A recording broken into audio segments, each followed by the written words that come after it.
Security policy of Joe Biden and the Democrats is precisely backwards.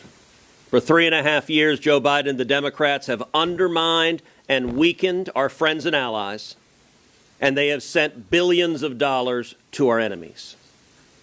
It is exactly opposite what you would be doing if you were actually focused on U.S. national security interests. Let's look at our enemies. Tragically, Joe Biden has been the greatest friend the Ayatollah Khamenei has ever had on planet Earth. Tragically, Joe Biden has been the greatest friend to Hamas and Hezbollah that there is on planet Earth. Now, those sound like extraordinary statements. What are the facts?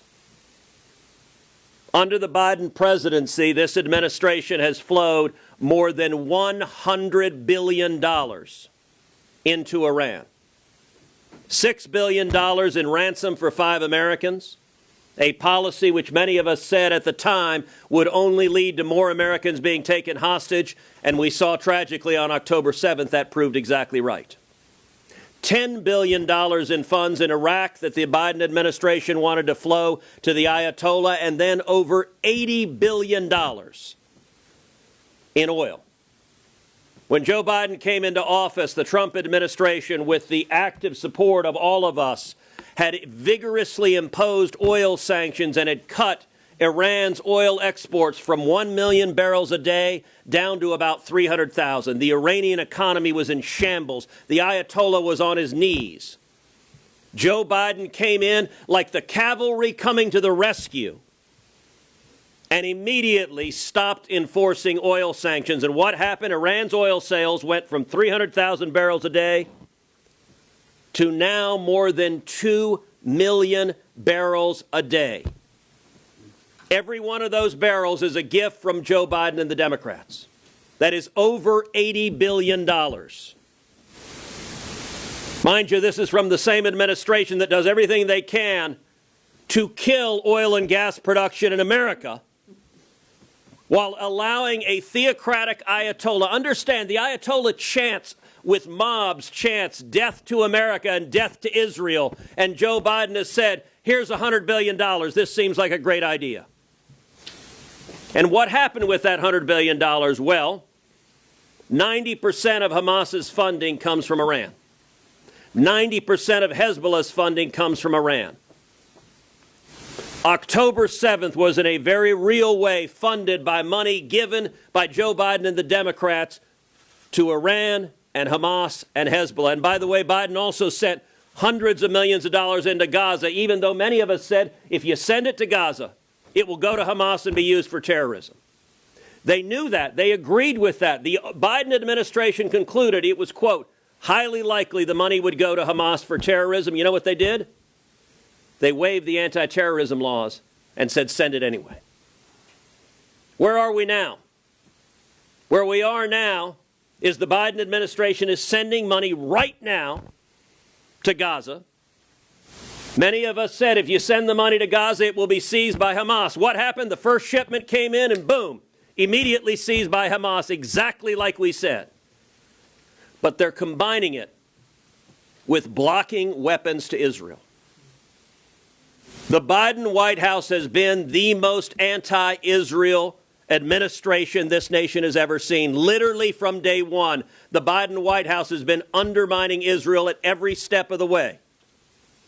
When October 7th happened, when Hamas death squads were murdering 1,200 innocent civilians, were raping women and little girls, while the attacks were happening, the Biden State Department sent out a tweet at 3 in the morning saying Israel must not retaliate. There should be no military response.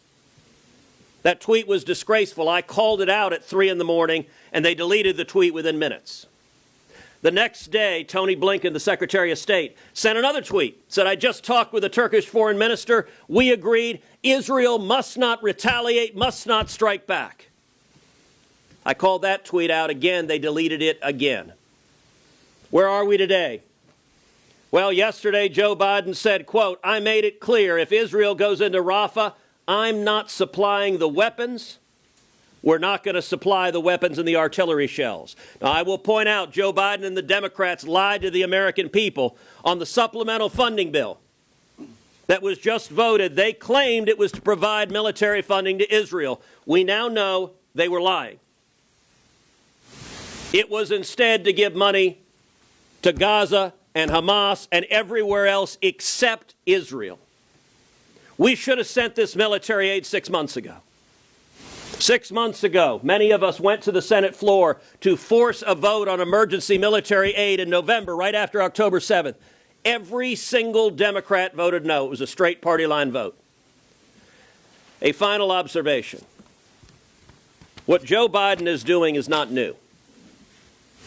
He has spent decades attacking and undermining Israel.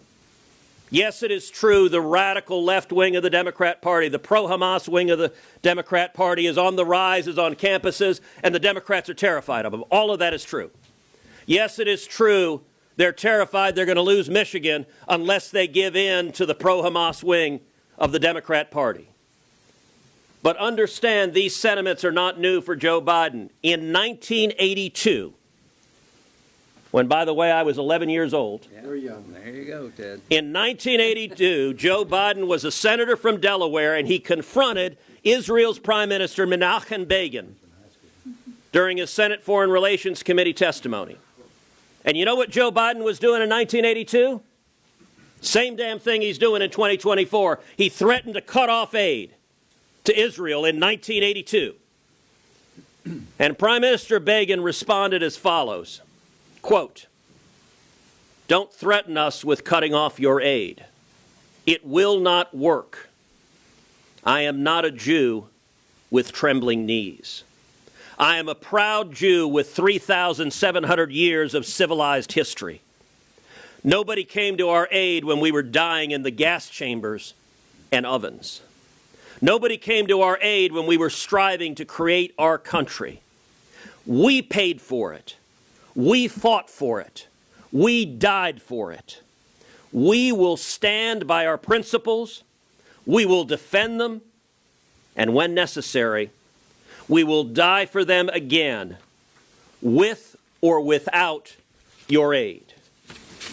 Even though Joe Biden wants to abandon Israel, and even though the Democrats in the Senate and House apparently support him in wanting to abandon Israel, America does not, and we should not let him.